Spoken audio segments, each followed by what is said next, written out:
This your boy, Dr. Christopher J. Childs. You know who it is. All right, track six, how to teach a mathematics lesson, grades 3 through grade 5. I'm putting on at the front of the mixtape of this track. I'm picking one grade level and then it can translate to other grade levels. I don't want anybody to think he's going to do a grade. Like, hey, I love y'all. I want to do a lot, but that's kind of like over the top. Like, show me a 4th grade, show me 5th grade. It translates. But when you look at the different, if you watch all the tracks in this part of the mixtape, you're going to see some variations within the tracks. But the key is, if we're using rich problem solving, students are going to be all right. All right, quick disclaimer.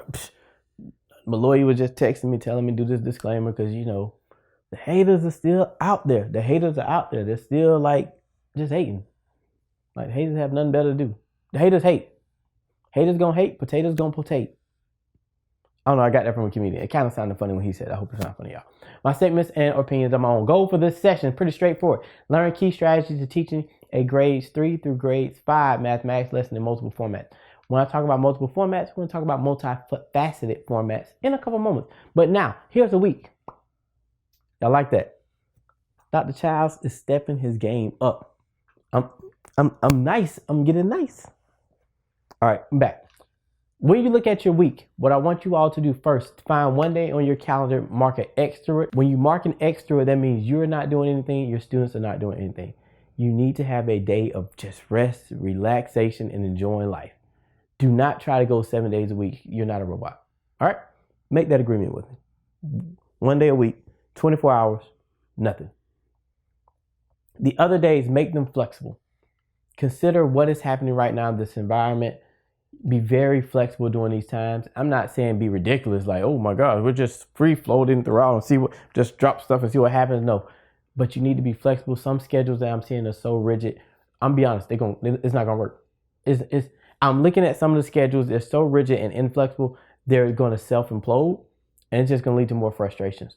The best schedules that I'm seeing are very flexible and they're written in pencil. Why? Because you can erase and then change things. One of the big things, Chris, our state guidelines, they have to have seat time all this time. Look, you have to start finding some of that gray area within these guidelines. It says they have to have seat time. It does not say they have to be actively engaged this entire time. If it does, somebody tell me it does, but I pretty much think it says. I need to probably pull it up. All right, y'all double check on that one. Double check. This is a mixtape. I'm doing short sweet. I'm put it out there. And this is why I can say that. Because when students come to our classroom, sometimes they're not engaged the entire time, but guess what? They're in seat time. So I'm gonna throw some game at you, free game. And this is me. If you want to disrupt the system, you got to play the system. Because I want to make it better. I hope you want to make it better. I don't just conform because Chris is how we always done. No, I want to make it better. Guess what? If they tell me seat time, guess what? All right, kids, here we go. Turn your computer on at 8, turn it off at 5. Boom, that's your seat time. Throughout the day, here's some things you can work on. Circumvent the game. But if you're thinking students should be sitting in front of the computer for 6 hours, I want to know, invite me to your classroom. I want to see what you're doing every day for 6 hours. I'm just saying, let's think, stop just conforming, disrupt. If you want to make it better, if you want to make it better, disrupt it. That's all I'm saying. So be flexible with these days and get out of this notion the state is going to do. Man, the state is doing a lot of stuff right now that you all are not agreeing to, but you're conforming to. You got to be ready, be willing to fight to make things better. I'm going on record. You got to be willing to fight to make it better. That's why we're doing this that's why we're in this whole situation, because too many people have been quiet. Do what's right by students. That's it. That's all. Dr. Childs is saying, do what's right by students. That's it. Don't even try to take a sound clip and say all the stuff you chat about. I'm saying do right by students. And to my state leaders, do right by students. You can still have high quality experiences, but gosh, we keep pushing people in this box and this dang on box is not working. It's not. Do right by students. All right, multifaceted approach. What I mean, you need to have 3 types of assignment format / like coaches in the room. I'm looking for a word. I don't know what it is. It's a mixtape, so I can have fun with it. Synchronous, asynchronous, deviceless. Consider the tasks and activities and assignments that you're doing. Do they fit in one of those 3 buckets? With those 3 buckets, it gives you some freedom and flexibility. Students, freedom and flexibility. Here's our standard. Everything is with the standard. You can never say Dr. Childs, he just gives us fun games to play. No, everything I give you is related to the standards. Why? At some point, you're going to be assessed on. Or students going to be assessed, rather. Not you don't get assessed. The students. And we know Here's my thing with the standards. I don't care where you are in the United States. If you're in grade 3 in Washington, you're in grade 3 in Idaho, you're in grade 3 in Florida. I'm kind of crazy. I think you should learn the same stuff. I'm just saying. That just may be me and some utopia, but I think you should learn the same stuff. Here's our standard. Represent and solve problems involving multiplication and division. Pretty straightforward. Now, you can do this one of two ways. Here's the old favorite. Oh my gosh, we're going to do these multiplication worksheets with a bunch of problems. Here, multiply 5 times 7. What do you come up with? Quickly. Come on, man. Come on. If you're trying to do some great things in a synchronous environment, asynchronous, and deviceless, and remember, some of you are doing some hybrid models, a lot of different things, start with a rich task. Here's a rich task. There are 5 fish tanks and 7 fish in each tank. How many fish are in the tanks? Think about it. You get this task out, parents can actually, they don't even have to really know multiplication. They can just draw a picture and do some different things. What I mean by synchronous, if you're doing it in real time, pose it to students, let them go work on it, come back. Guess what? That's seat time. They didn't have to sit there the entire time and hear you lecture.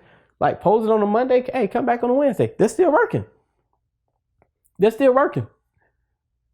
And then when you're in an asynchronous, that's probably asynchronous, synchronous. Like to me, with those two pieces, you can like mix and play with them. And then when it's deviceless, guess what?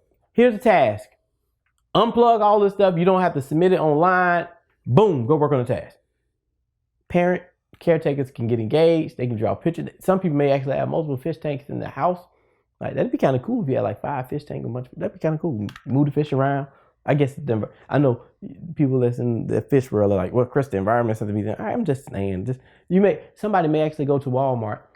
Does Walmart still have the fish tanks or the pet? I know the pet store does, and they can go look and count. You're engaging, you're changing how students submit, but it starts with what task are you using. We cannot use rote routine tasks, but we have to provide students these different options and cut off the computer. Kind of cool. So I went black, like that's me cutting off the computer.